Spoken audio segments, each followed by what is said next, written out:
नमस्कार, popular TV के top 10 Rajasthan news में आपका स्वागत है। एनआईए 6 राज्यों में 3 मामलों में लॉरेंस भम्बिया और अर्श डल्ला गिरोह के सहयोगियों से संबंधित 51 स्थानों पर छापेमारी कर रही है। एनआईए कुल मिलाकर 51 जगहों पर रेड कर रही है। रेड में पंजाब, हरियाणा, राजस्थान, यूपी जैसे राज्यों में खालिस्तानी आतंकियों के साथ इन गैंगस्टर के साथ होने के मिले जुले होने के सबूत मिले हैं।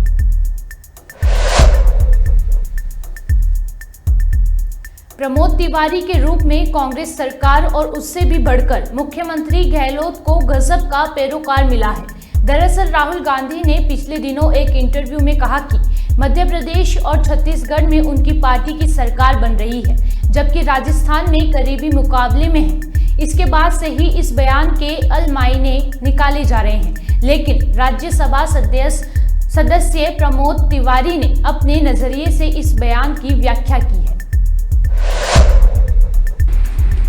सरकार तो बनेगी, विकास है, पर यह संख्या उस तरह मध्य प्रदेश और राजस्थान की तरफ नहीं थी।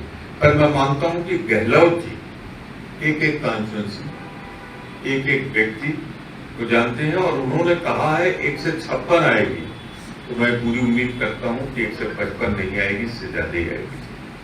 तिवारी जी, ये है इसका आशय उनका। तिवारी जी की आपने एक शब्द कहा कि कोई भी बीजेपी का बंदा आकर के चैलेंज करे, तो सीपी जोशी ने भी 2 दिन पहले ही जो है वो कांग्रेस को चैलेंज किया है कि कांग्रेस टाइम बताए, जगह बताए और बराबरी करने के लिए हम तैयार हैं। वो जिस जगह पे बताएंगे, जिस टाइम पे बताएंगे, मैं उनके सामने उपस्थित हूँ। बिल्कुल फिल्मी डायलॉग हो गया भाई, जहाँ जाओ आ जाओ निपट लो ये कल। अरे हम कहीं आमने सामने आने की जरूरत नहीं, हमने इतनी योजनाएं गिना दी आपको और आप तो रिकॉर्ड कर रहे हो, छूटेगी भी नहीं। इतनी योजनाएं किस 5 साल में भाजपा सरकार ने दी है, मेरी यही चुनौती, जवाब दे देना आपके माध्यम से।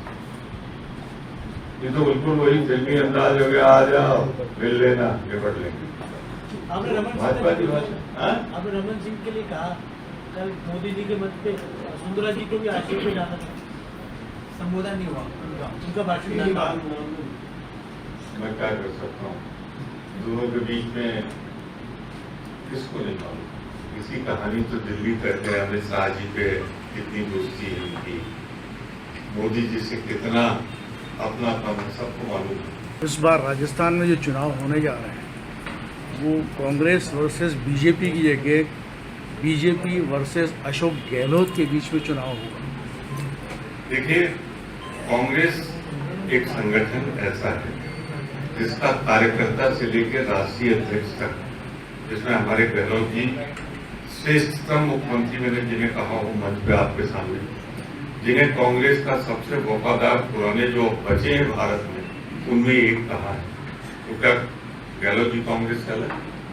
तो मुकाबला तो भाजपा बनाम कांग्रेस है, पर यहाँ पे मुख्यमंत्री के रूप में निश्चित रूप से उनके सबसे बड़ी जिम्मेदारी है ये वक्त, चौथी मर्तबा भी जवाबदेही भी उनकी, चौथी मर्तबा भी उन्हें ही रिपीट किया जाए।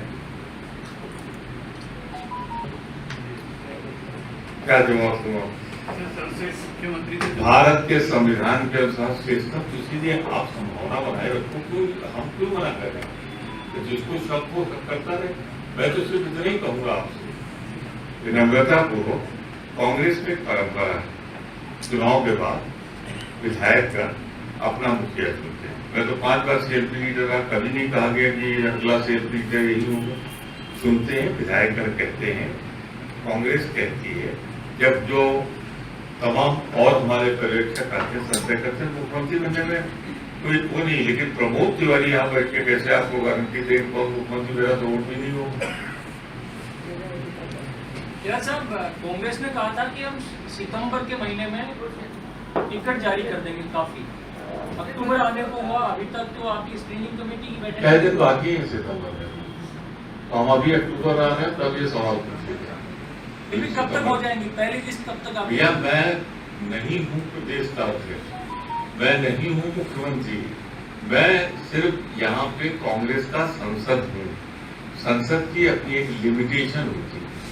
मैंने सितंबर कहा गया है, तो प्रक्रिया तो लगभग चली। अब मैं देख रहा हूँ कि 4 बार तो मेरी बेटी जयपुर शहर की पर्यवेक्षक है, वो आ चुकी है, तो यानी कि इसलिए आ रही है कि यहाँ समय से हो जाए। तो मैं तो अपना व्यक्तिगत आपको कह रहा हूँ कि अर्लीस्ट हो, ये नहीं होगा जैसे पिछली बार या उसके पहली बार होता था कि नॉमिनेशन की आखिरी डेट से एक दिन पहले पकड़ाया जा रहा है किसका पक्ष क्या क्या निकाल रहा है। हम समय से बहुत पहले। तिवारी जी, राहुल गांधी बड़े मंचों से कह चुके हैं, रंधावा जी कह चुके हैं, राहुल जी जब पहुंचते हैं बड़े मन से बोलते हैं, है ना, उन्होंने तो लीजिए ना जी, राहुल जी जब बोलते हैं तो बड़े मन से ही बोलते हैं, वो मोदी जी नहीं। उन्होंने ये कहा है कि युवाओं को और महिलाओं को तवज्जो दी जाएगी पार्टी में टिकट को लेकर के। तो सर इस वक्त क्या स्थिति है, कितने चयनित हुए हैं चेहरे, जो युवा चेहरे हैं, महिलाएं कितनी है, क्या है? नीचे कमरा राजसमंद में ज्वेलर्स से 2 करोड़ रुपए की लूट के मामले में गिरफ्तार आरोपी ने मंगलवार को पुलिस कांस्टेबल की राइफल छीनकर उस पर फायरिंग कर दी। इसके बाद बदमाश ने वहां से भागने का प्रयास किया तो थाना प्रभारी ने अपनी सर्विस पिस्टल से बदमाश के पैर पर फायरिंग कर उसे घायल कर दिया। सूचना पर पुलिस के आला अधिकारी मौके पर पहुंचे, जहां उन्होंने घटना की जानकारी ली। राजस्थान के जयपुर में आयोजित जनसभा में पूर्व सीएम वसुंधरा राजे का भाषण नहीं होना प्रदेश की सियासत में चर्चा का विषय बना हुआ है। सियासी जानकार इसके अलग अलग सियासी मायने निकाल रहे हैं। अब खाद्य एवं नागरिक आपूर्ति मंत्री एवं जिला प्रेषक प्रताप सिंह खाचरियावास ने भी चुटकी ली है। अब यार ये तो बीजेपी के अंदर का मामला, बीजेपी में क्या क्या चल रहा है उसका क्या करें। ना बीजेपी तो ना मुझे पूछ के डिसाइड करती है, ना कोई मेरा लेना देना, ना कांग्रेस का लेना देना। अब बीजेपी के अंदर क्या हो रहा है, प्राइम मिनिस्टर की मीटिंग थी, बीजेपी के ये तो यहाँ के प्रदेश अध्यक्ष, अपोजिशन लीडर, इनके प्रभारी, और खुद जब प्राइम मिनिस्टर बीजेपी के आए तो उसमें वसुंधरा जी को कहाँ जगह दी, कहाँ नहीं दी, ये तो या तो वसुंधरा जी तय करेगी। अब लड़ना है तो ये तो स्वाभिमानी प्रदेश है और वसुंधरा जी है वैसे स्वाभिमानी, जिस दिन भिड़ना होगा वो भिड़ेगी तो खुद ही भिड़ लेगी, आपकी मेरी राय की जरूरत ही नहीं है। के लिए इन्होंने एंड टाइम पे, मतलब पहले तय नहीं था कि ज्योति मिर्धा मंच पे बैठेंगे, सुबह पीएमओ से आया है, इनको मंच बैठाया है, जाटलैंड से जाट वोट को साधने की बीजेपी। देखिए एक बात आप ध्यान रखना, वसुंधरा जी का बहुत बड़ा लेवल है। आप जिन लोगों से वसुंधरा जी की तुलना कर रहे हैं वो कहीं नहीं टिकते वसुंधरा जी के मुकाबले। मैं तो वैसे ही कह रहा हूं क्योंकि वसुंधरा जी, अशोक गहलोत, भैरू सिंह शेखावत, वसुंधरा राजे, इनका एक अपना व्यक्तित्व है, इनका अपना एक नाम रहा है। राजस्थान की पॉलिटिक्स में 2 बार चीफ मिनिस्टर रही। आप हर किसी से तो कंपेयर मत करो, कम से कम जिन लोगों का आप नाम ले रहे हो कहाँ है वसुंधरा जी के मुकाबले। देखिए अभी चुनाव का दौर है, अब तलवारें चलेगी। अब वो तलवारें चलती है तो राजनीति देखो पार्टियों के अंदर भी होती है और पार्टियों के बाहर भी होती है। राजनीति 2 तरह की है, हर पार्टी के अंदर भी पॉलिटिक्स है और बाहर भी पॉलिटिक्स है। तो नेता को 2 लोगों से लड़ना पड़ता है, एक तो पार्टी के अंदर लड़ना पड़ता है और एक पार्टी के बाहर लड़ना पड़ता है। तो वो चाहे वसुंधरा जी हो चाहे कोई भी हो, उनको अपनी पार्टी के अंदर भी लड़ना पड़ेगा। ये कोई संतों की जमात तो है नहीं। राजनीति तो वीरों का आभूषण है, ये ध्यान रखना आप। राजनीति तो वही कर सकता है जो वीरता के साथ लड़ने की ताकत रखता है, जो मरने की, जीने की, आगे बढ़ने की, मुकाबला करने की ताकत है। तो वो तो खुद ही होशियार है मैडम। अब बिखराव क्या माने बीजेपी को मतलब को नहीं जाता। हमें तो ये पता है कि इस वक्त कांग्रेस के प्रति लोगों में भावना है और हमारे राहुल गांधी जी की मीटिंग बहुत सक्सेस हुई। लोग राहुल गांधी की तरफ देख रहे हैं, कांग्रेस की तरफ देख रहे हैं। और एक बात मैं कह सकता हूं, कल बीजेपी की मीटिंग में ये बात आई तो गारंटी तो कांग्रेस ने जो दी वो गारंटी हमने पूरी की है। बीजेपी तो कोई गारंटी पूरी नहीं करती। जब बीजेपी ने कोई गारंटी पूरी नहीं की तो बीजेपी तो ये बात कह ही नहीं सकती। गारंटी तो हम पूरी कर रहे हैं। हमने 22 लाख किसानों के 14,000 करोड़ के कर्जे माफ कर दिए। गारंटी हमने दी थी चुनाव से पहले और वो कर्जे माफ कर दिए। हमने गारंटी दी थी रोजगार की, तो जवानों को सरकारी रोजगार भी मिला और प्राइवेट कंपनियों में भी रोजगार मिला।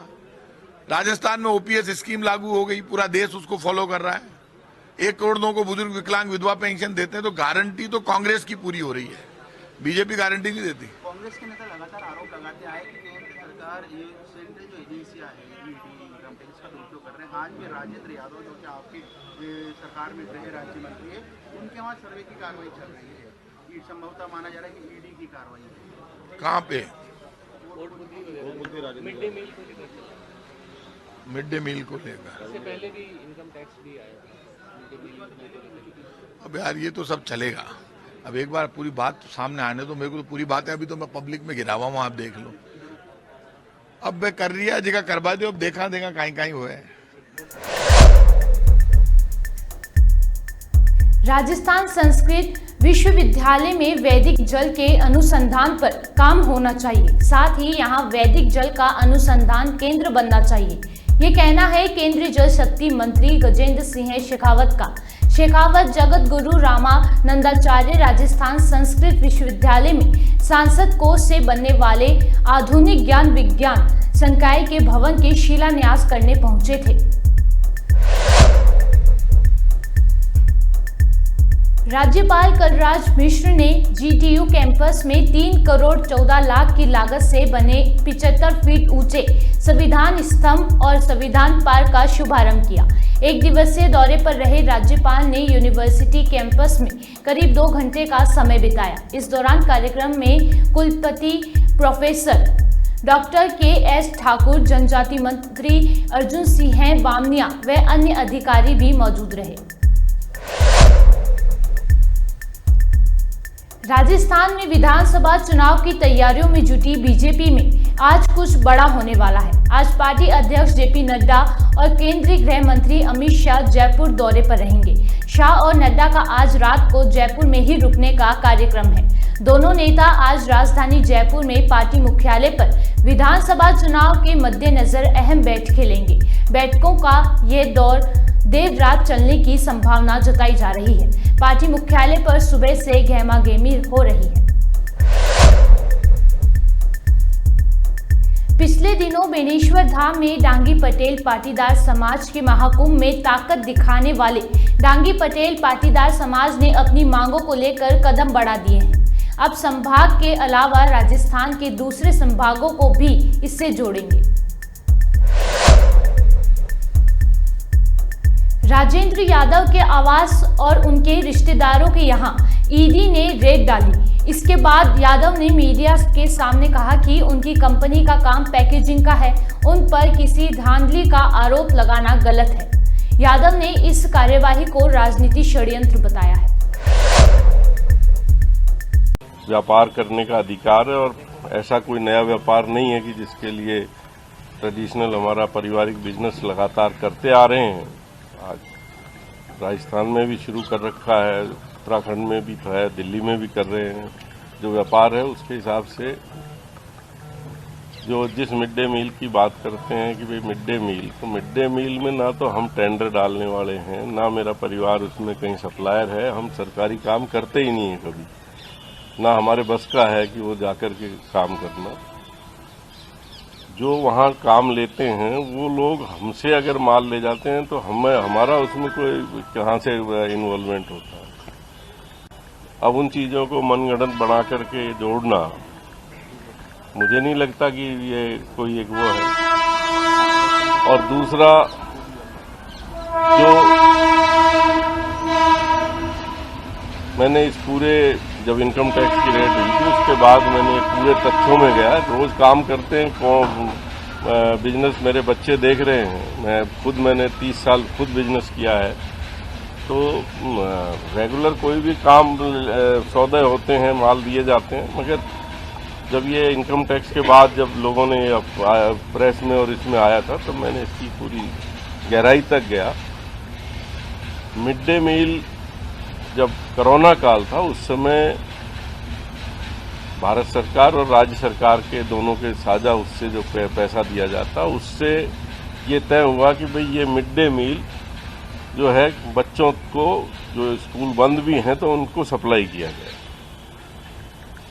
इसके बाद राज्य सरकार का निर्णय होता है कि ये जो पैसा है ये डीबीटी करके बच्चों के अकाउंट में डाल दिया जाए।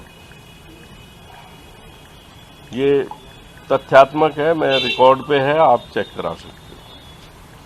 फिर केंद्र सरकार और माननीय प्रधानमंत्री जी की मंशा जाहिर की गई कि भाई ये बच्चों तक सप्लाई पहुंचाई जाए। हमारी सरकार ने उस समय भी ये तय कर दिया था कि ये बच्चों के खाते में डीबीटी कर दी जाएगी। ऑर्डर भी हो इसमें करे गए थे, चर्चा भी हुई थी। फिर केंद्र सरकार की तरफ से जब वापस ये आया कि नहीं ये वितरण आपको करवाना है, तब कोऑपरेटिव विभाग ने जब बात की तो केंद्र सरकार की जो नेकअप कंपनी है कोऑपरेटिव की, उसको राज्य सरकार ने काम दिया। उन्होंने आगे टेंडर लेकर के माल सप्लाई कराया।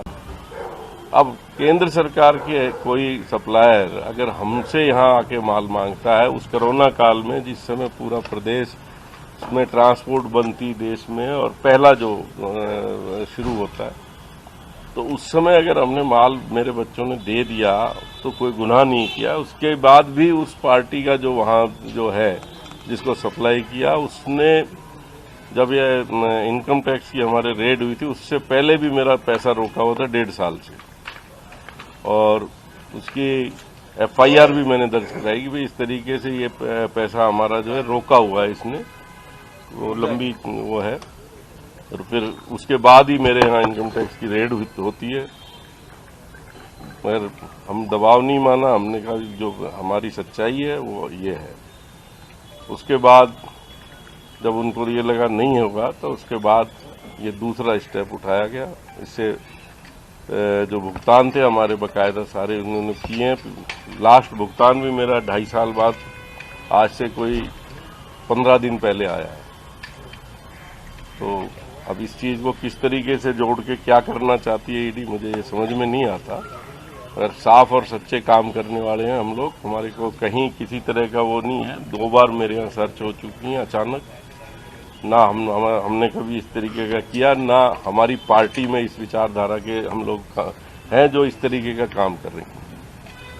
तब कितने ठिकानों पे आपके छापा मारा गया और अभी तक क्या क्या कार्रवाई इन्होंने ईडी वालों ने की है?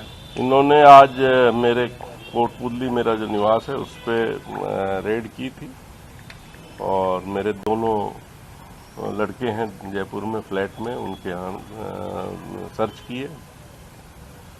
तीनों सर्च पूरी हो चुकी।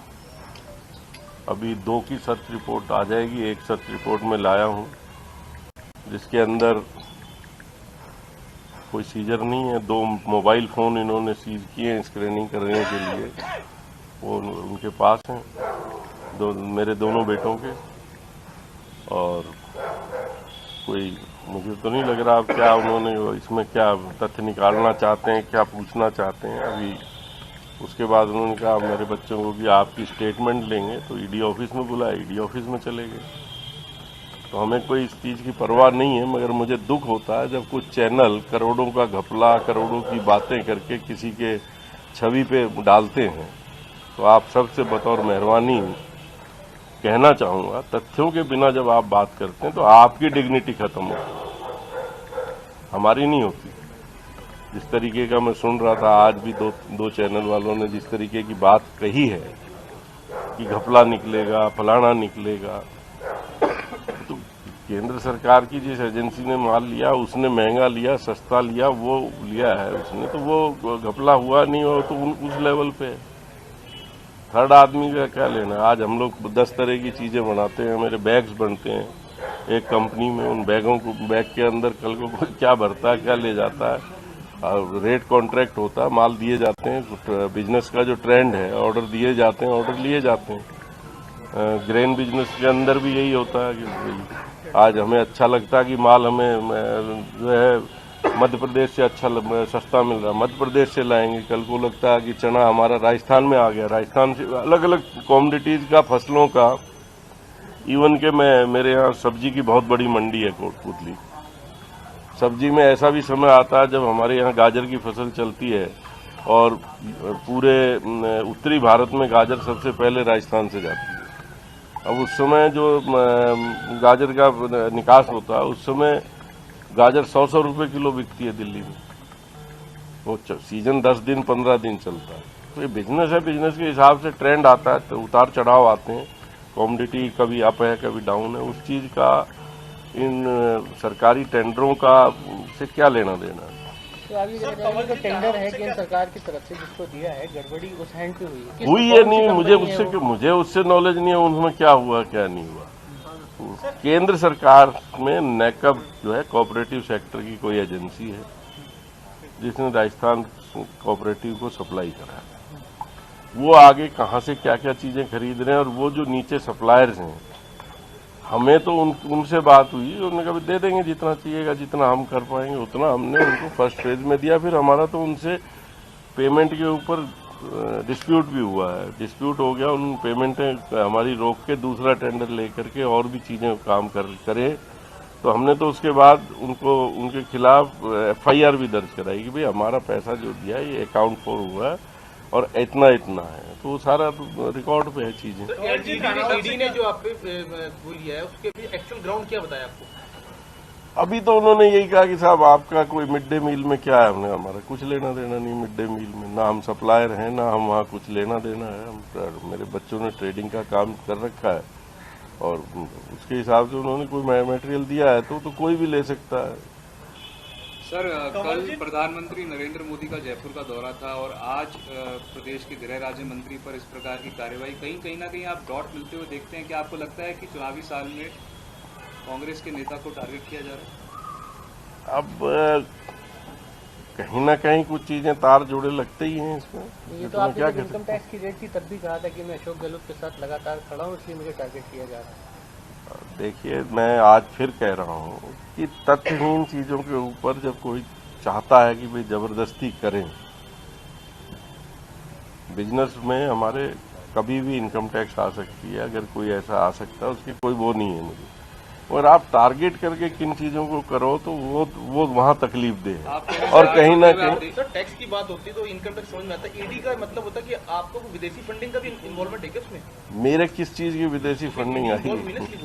मेरा कोई ऐसा विदेशी कंपनी की कोई फंडिंग का ना इसमें कोई काम है ना कुछ और है। सर, आप कह रहे हैं तार जुड़ते हुए दिख रहे हैं, तो क्या पॉलिटिकल आपको लग रहा है टारगेट बन रहे हैं? हाँ, कहीं ना कहीं कोई ना कोई चीजें हैं जो आज आचार संहिता लगने के 10 दिन पहले इस तरीके की कार्रवाइयां, और इसी स्टेट में नहीं हर स्टेट में इनकी लगातार हो ही रही है ना।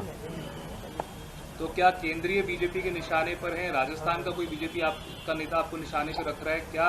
इसके मैं इतनी बात किसको मान रहे हैं आप? नहीं, तार जुड़ने की नहीं, मैं ये कहना चाहता हूँ कि कहीं ना कहीं केंद्र सरकार की एजेंसियां एक्शन कर रही हैं, तो कहीं ना कहीं कुछ ना कुछ तो है जो लगातार छत्तीसगढ़ में होता है, जहाँ चुनाव आते हैं वहाँ पहले से ईडी जाती है, तो कहीं ना कहीं तो कुछ है। यादव साहब, आपने कहा कि 1.5 साल तक पैसा रुका रहा आपका और हमने दबाव नहीं माना तब भी, ये किस तरह का दबाव था?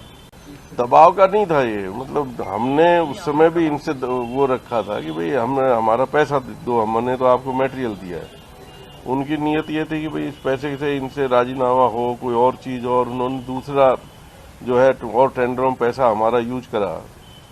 फिर हमने कहा नहीं, इस तरीके से नहीं है, तो हमने तो उसके बाद FIR दर्ज कराई। FIR दर्ज कराने के 1 महीने बाद हमारे इनकम टैक्स की रेड होती है। राजीनामा किस तरीके से? भाई पैसे के लिए उनकी नीयत नहीं थी कि भी पैसा दें। कोई बीजेपी में शामिल होने का दबाव आप पे, क्योंकि कथित रूप से ऐसी चर्चाएं पिछले दिनों रही कि राजेंद्र यादव बीजेपी में जा सकते हैं। अब देखिए, ये जो बातें कर रहे हैं कि साहब बीजेपी में जा सकते हैं, मैं कंफर्ट जोन में हूँ, मेरा परिवार कांग्रेस ही रहा है, हमने कभी इस बारे में ना सोचा है, ना मुझे लगता है कि मेरी कोई ऐसी मन में है कि मुझे उधर जाऊं या उधर जाऊं। मैं सत्ता का भूखा भी नहीं। सर, ईडी की रेड अभी चालू है या बंद? नहीं, ईडी की अभी तो रेड हो चुकी।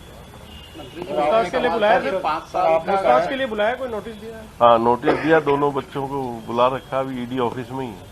सर, आपने कहा है कि आप सत्ता के भूखे नहीं है, तो क्या आप इस बार जो विधानसभा चुनाव है, इस बार चुनाव लड़ेंगे आप? क्यों नहीं लड़ूंगा?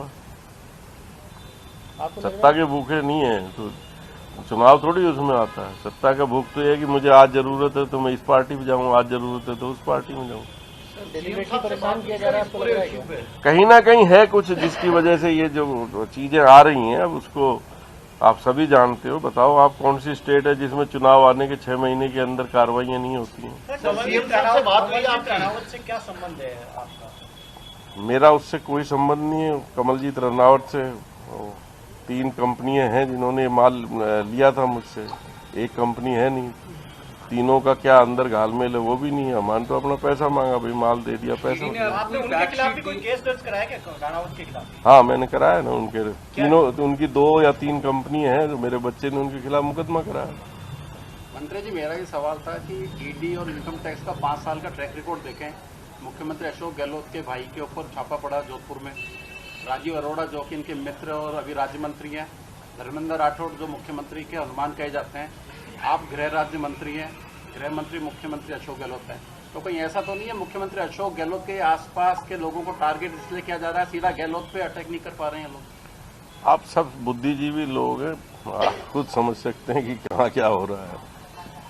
सर, सीएम साहब से बात हुई इस पूरे इशू पे आज आपकी? नहीं, मेरी आज कोई बात नहीं। क्या कांग्रेस आपको बैक कर रही है? आप क्या साथ में खड़ी है? आपको लगता है पार्टी आपके साथ में खड़ी है?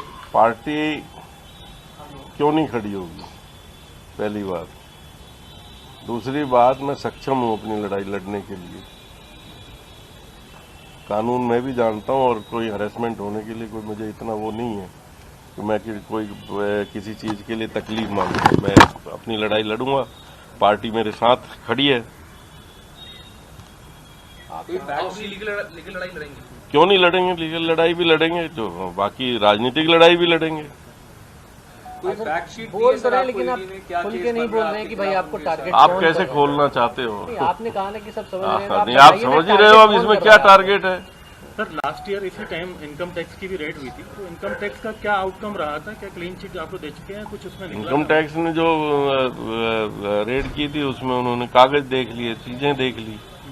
सीए हमारा जाके सारी चीजें समझाया है कि भाई ये चीजें ऐसे हैं, ये ऐसे हैं, ये रिटर्न फाइल हैं, ये सेल्स हैं, ये परचेज हैं। राजेंद्र जी, क्या केवल मिड डे मील को लेकर ही सवाल पूछा गया है? कुछ और भी मामला, क्या फैक्ट शीट दी है कुछ आपको? ईडी ने क्या बताया कुछ? क्या बन रहा है? देखिए, सर्च में कोई ऐसी चीजें नहीं पूछी जाती। सर्च में तो मैंने पूछा था कि भाई आप आए हो, क्या है ना जी, कोई मिड डे मील के उसमें के लिए हम सर्च पे आए हैं। तो हमने कहा सर आप सर्च कीजिए। मेरे समर्थकों ने काफी वो भी करा, मैंने बुला के जो लोग थे मेरे वहां उनको कह भी दिया कि भाई कोई सर्च में किसी तरह का भी इंटरफेरेंस नहीं करे, राजनीतिकरण नहीं करे। जब सच्चाई हमारे साथ है तो आओ देखो, घर खुला पड़ा है, क्या दिक्कत है? नहीं, ग्राउंड्स नहीं, इनकम टैक्स ने ये नहीं कह सकते। इनकम टैक्स ने तो सर्च की, उनका कहा कि हमें इनकम टैक्स से आए, हमें सर्च करनी है, तो सर्च की। सर, क्या आपके बेटों को ही बुलाया या आपको भी बुलाया? नहीं, मेरे बेटों को। स्टेटमेंट रिकॉर्ड की? नहीं, आप कह रहे हो स्टेटमेंट लेकर के? वो मेरे दोनों बेटे देखे। किस तारीख को बुलाया? दिल्ली में बुलाया? क्या जानना चाहते हैं? नहीं, वो तो यही है, आज ही भी बुलाया हुआ। नहीं, वहीं ईडी ऑफिस में भी वो कोटपुतली से ही आए ना सीधे। मंत्री जी, जब सब कुछ ठीक था तो आपने मतलब ताले की चाबी क्यों नहीं दी ईडी को? ताले तोड़ने पड़े? कौन से ताले? आपके घर के? मेरे घर में कोई ताले नहीं। ऊपर 2 अलमारी बंद पड़ी थी पुरानी। मेरा बच्चे गुड़गांव रहते थे, कोरोना में जयपुर आ गए थे, बंद पड़ी थी, चाबी नहीं मिली। वो बोले क्या करना? मैं यार ताला तोड़ दो और क्या करना है। ढूंढने में 1 घंटा लगे, 2 घंटा लगे, कोई उसमें निकला भी क्या है। पुराने जो कपड़े वगैरह, जो लोहे की अलमारियां होती हैं पुरानी, तो कहीं भी चाबी भूल जाए तो हमने तो शहर का यार, तुम बाद में आओगे सील करके जाओगे, 2 दिन बाद खोलोगे, मंगा के तोड़ दो ताला, क्या है उसमें। आज मैं यहाँ आया, ये मेरे कमरे का दरवाजा बाय द वे बंद है और चाबी में कोटपुतली भूल गया और आप कोई सर्च आ जाए तो मैं क्या कहूँगा? तो यार छोड़ो, आप अभी तोड़ो ना, कोटपुतली से आएगी, आप खोल लो, अगर मेरे मन में पाप नहीं है तो। मंत्री जी, आप सरकार का हिस्सा हैं और आपके जो बच्चे हैं वो अपना बिजनेस कर रहे हैं, हर कोई कर सकता है जी। छापे वहाँ पड़ रहे हैं, प्रेस वार्तालाप कर रहे हैं। नहीं, मैं भी तो आज वहीं से आया हूँ। अच्छा, आपको ही बुलाया गया था? मैं घर में ही था ना, मेरा ही घर है जिसके अंदर उन्होंने ईडी आई है, तो प्रेस वार्ता क्यों नहीं करूंगा? प्रेस में आप ला रहे हो कि मंत्री राजेंद्र यादव के घर में छापा पड़ रहा है, ईडी आ रही है, तब तो आप नहीं कह रहे कि साहब ये इनके बच्चों का इनका कोई लेना देना नहीं है। क्या बात कर रहे हो? सारे 3-4 चैनल देखें, सब ये कह रहे हैं मंत्री राजेंद्र यादव पे शिकंजा कसा, करोड़ों का घपला निकल रहा है। ये क्या नॉनसेंस है? आप कहो साहब उनके परिवार में हो रहा। जब आप मुझे इन्वॉल्व करें तो मैं प्रेस कॉन्फ्रेंस क्यों नहीं करूंगा? मेरा अधिकार नहीं है कि मैं अपनी बात नहीं बताऊं। और श्रीमान है तो इस बंधा हुआ हूं मैं इसमें। नहीं, मैं राजनीति के बजाय अपने इस तरह का अलग टाइप का आदमी हूं, ये भी बता दूं आपको। सच्चाई के संग में जान देने को तैयार हूं आदमी के साथ, और पीछे नहीं झुकता हूं मैं किसी चीज में आगे कदम लेने के बाद। सर, ये चुनाव से पहले दबाव बनाने की राजनीति है या बदनाम करने की? चुनाव से यार दोनों ही चीजें हैं। आज मेरे विपक्ष के कुछ लोग हैं जो आज दिवाली मना रहे हैं। मेरी कॉन्स्टिट्यूंसी में भी मेरे विपक्ष के लोग हैं, उनको दिवाली मना रहे हैं। क्या आपको लगता है कि जैसे जैसे चुनाव करीब आता जाता है ऐसे इस प्रकार की रेड और बढ़ेंगी क्या कांग्रेस? ये आप अगर बढ़िया हो बीजेपी कार्यालय में पूछो, ये सवाल आप वहाँ हिम्मत करके पूछो कि साहब ये जैसे जैसे आ रहा है ये बढ़ेगा घटेगा, मैं क्यों बताऊँ? मैं कैसे बताऊंगा इस बात को यार? मेरा डिपार्टमेंट आप मुझसे पूछो, सीपी आज रेड करेगा नहीं करेगा? आज पूछो मेरे डिपार्टमेंट में कोई पुलिस थाने से साहब कोई रेड पे जाएगा क्या? मैं सेंट्रल गवर्नमेंट की बात, बीजेपी की सरकार जहाँ है उसकी बात मेरे से क्यों? आपके मन में डर है क्या? मुझे काहे का डर है? मैं किस लिए डरूंगा? आप फिर बार बार, मैं पहले कह रहा हूँ सत्य को कोई जो है वो नहीं कर सकता, पहली बात। और दूसरी बात, राजनीति करते हैं दिल खोल के करते हैं। राजस्थान में सितंबर के पूरे महीने अच्छी बारिश होने के बाद अब अंतिम दिनों में हल्की बादलों की गरज के साथ बूंदाबांदी देखने को मिल सकती है। फिलहाल मौसम विभाग ने राज्य में मानसून की विदाई अगले 2-3 दिन में होने बताया है, जिसके आधार पर राज्य के कुछ भागों में हल्की बारिश दर्ज की जा सकती है। 25 सितंबर से जैसलमेर, बाड़मेर के कुछ भागों में मानसून ने अपनी विदाई की शुरुआत की थी, जिसके बाद अब हर जिले से गुजरता हुआ मानसून अपने अंतिम पड़ाव पर है।